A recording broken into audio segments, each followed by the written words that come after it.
บุญทรงเรือประจำปี2026อยู่ที่ดินแดนเข้า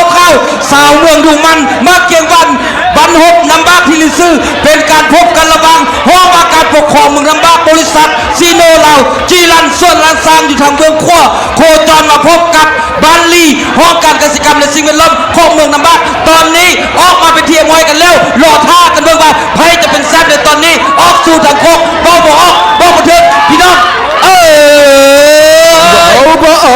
บ่ถือก็ต้องดีที่วัดใจทั้งซ่องรำทั้งซ่องเล่มกันแล้วกันมาเบิ่งกันไปอยู่ทางเบื้องซ้ายดีอยู่ทางเบื้องซ้ายบานลีโอกักกันสิการสิบล้อมโคจรเป็นประกันสมครว่าการบริการบริษัทซีโนลาวจีรับพิจารณาที่แห่งแส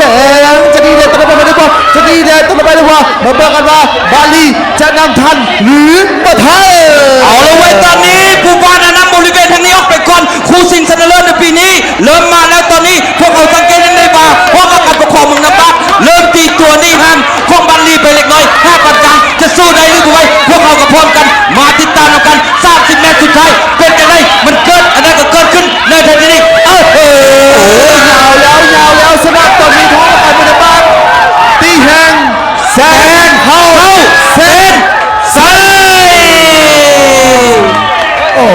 ที่ว่าไม่มีคำบรรยายเลยสำหรับคุณนี้เจ้าเอาจากซี่ก็ซะขอบใจทั้งสองลำโดยเฉพาะแมนห้องว่าการปกครองเมืองนำบ้าชวนลานซางพร้อมกับบาลีและห้องการกสิกรรมและป่าไม้เมืองซ้ำในปีนี้ประจำปี